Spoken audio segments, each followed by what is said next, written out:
बैंककारी विधियां संशोधन विधेयक 2024 में राज्यसभा द्वारा किए गए संशोधन पर विचार किया जाए।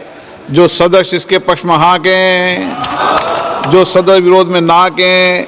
मेरे विचार में निर्णय हाँ वालों के पक्ष में, हाँ वालों के पक्ष में हुआ। प्रस्ताव स्वीकृत हुआ। अब मैं संशोधनों को सभा के मतदान के लिए रखूंगा। प्रश्न ये कि लोकसभा द्वारा यथा पारित विधेयक में राज्यसभा द्वारा किए गए संशोधन संख्या 1 और 2 को स्वीकृत किया जाए। जो सदस्य इसके पक्ष में हाँ कहें, जो सदस्य विरोध में ना कहें। मेरे विचार में निर्णय हाँ वालों के पक्ष में, हाँ वालों के पक्ष में संशोधन स्वीकृत हुआ। मंत्री जी अब प्रस्ताव करें कि लोकसभा द्वारा यथा पारित विधेयक में राज्यसभा द्वारा किए गए संशोधन से सभा सहमत है। महोदय, मैं प्रस्ताव करता हूं कि राज्यसभा द्वारा विधेयक में किए गए संशोधन पर सहमति दी जाए। प्रश्न ये है कि लोकसभा द्वारा यथा पारित विधेयक में राज्यसभा द्वारा किए गए संशोधन से सभा सहमत है। जो सदस्य इसके पक्ष में हाँ कहें, जो सदस्य विरोध में ना कहें। मेरे विचार में निर्णय हाँ वालों के पक्ष में, हाँ वालों के पक्ष में हुआ। प्रस्ताव स्वीकृत हुआ। लोकसभा द्वारा यथा पारित बैंककारी विधियां संशोधन विधेयक 2024 में राज्यसभा द्वारा किए गए संशोधन सभा सहमत हुई। आइटम नंबर 12 और 13 को एक साथ सभा में लिया जा रहा है। वक्फ संशोधन विधेयक 2025 संयुक्त समिति द्वारा यथा प्रतिवेदित और मुसलमान वक्फ निरसन विधेयक 2024। माननीय मंत्री किरण रिजिजू जी।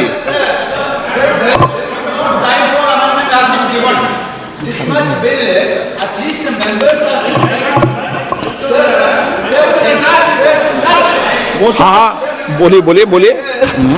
This type of bill, when you are bringing it to the house, at least the members has to have the power to give amendments. Yesterday, what happened, sir?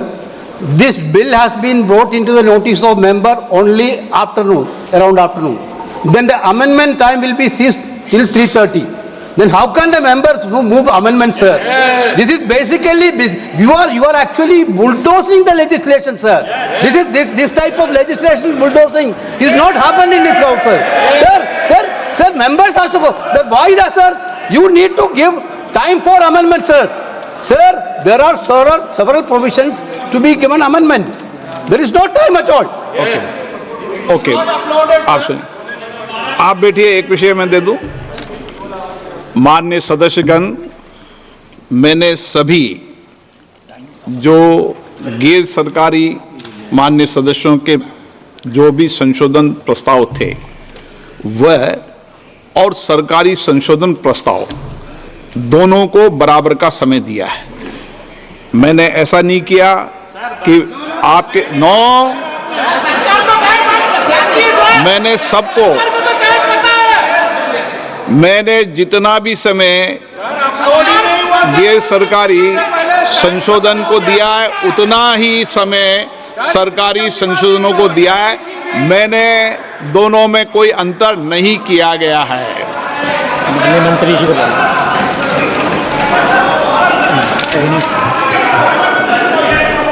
एक बेटे एन के प्रेमचंद्रन जी, आप बता दीजिए। Sir, my point of order is relating to Rule 80, Clause 1 of the Rules of Procedure and Conduct of Business, and under Rule 376 of the Rules of Procedure, and also colon sector, page 615.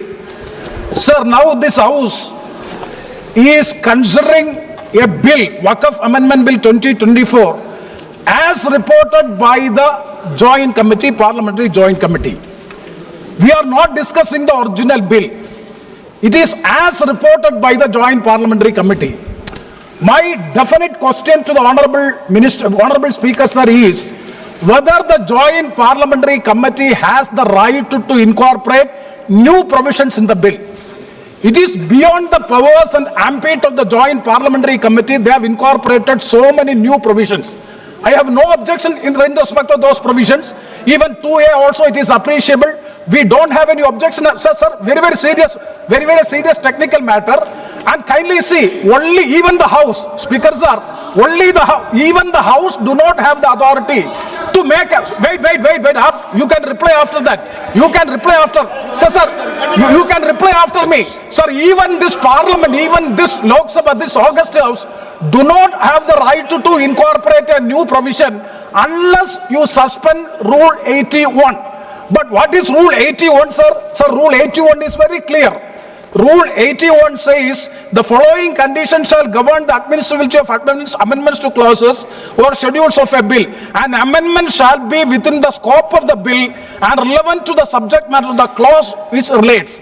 Whether these so many provisions in the new drafted bill, extraneous provisions are also incorporated, that will not come within the purview. That is why I am saying even this House do not have the right to make new provisions unless, let me please, unless and until Rule 81 is suspended. I do agree, sir, I do agree with you. The government has the power, the minister has the power, the minister has the power to move amendments, and also they can recommend, joint parliamentary committee can recommend, but they cannot come with new provisions as a newly drafted bill for which there is no right. Okay, okay. Sir, I am quoting Column Sector, very important. पढ़ लिया, आपका मैं व्यवस्था दे रहा हूँ, पहले गृह मंत्री जी बताएंगे।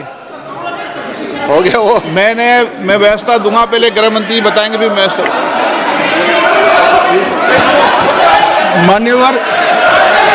मान्य इनको पढ़ लें दो पूरा, 1 मिनट इनको पढ़ लें दो।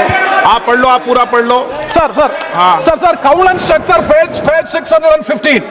The motion for reference of a bill to a select committee may include instruction to the committee to consider matters other than those dealt with in the bill but relating to the subject matter of the bill.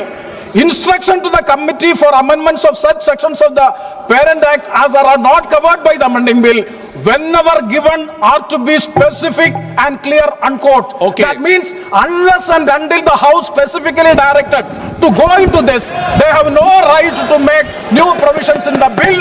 It is beyond the powers of the joint parliamentary committee they have acted, for which I am seeking a ruling. आप बात खत्म करें। माननीय गृह मंत्री जी, आप बैठिए। ऐसा नहीं चलेगा माननीय सदस्य, मैंने सबको मौका दिया, प्लीज बैठिए आप। बैठिए। माननीय गृह मंत्री जी बोलेंगे। मान्यवर, माननीय सदस्य ने जो पॉइंट ऑफ ऑर्डर उठाया है, मैं इसके हार्द को सदन के सामने रखना चाहता हूं। भारत सरकार की कैबिनेट ने इस बारे में एक बिल अप्रूव कर सदन के सामने रखा। आपके द्वारा ये बिल जॉइंट पार्लियामेंट्री कमेटी को दिया गया, जिसका विपक्ष का भी बड़ा आग्रह था। कमेटी ने इस पर सुविचारित रूप से अपना मत प्रकट किया। वो जो मत प्रकट हुआ, वो मत फिर से कैबिनेट के सामने गया। कमेटी के जो सुझाव थे, ये भारत सरकार की कैबिनेट ने स्वीकार किए और अमेंडमेंट के रूप में किरण रिजिजू जी लेकर आए। ये तभी होता है जब ये ऑफिशियल अमेंडमेंट कैबिनेट की अनुमोदन के बगैर आता है। मान्यवर, मैं नहीं मानता इसमें कोई पॉइंट ऑफ ऑर्डर है, और आपका ही आग्रह था कि कमेटी जॉइंट पार्लियामेंट्री कमेटी बने। अगर कमेटी ने कोई बदलाव ही नहीं करने हैं तो ये कांग्रेस जैसी कमेटियां नहीं, हमारी लोकतांत्रिक कमेटी है मान्यवर, जो दिमाग चलाती है। कांग्रेस के जमाने में कमेटियां होती थी जो थप्पा लगाती थी। हमारी कमेटी चर्चा करती है, चर्चा के आधार पर विचार करती है और परिवर्तन करती है। अगर परिवर्तन को स्वीकार ही नहीं करना है तो कमेटी काहे को लिए है भाई?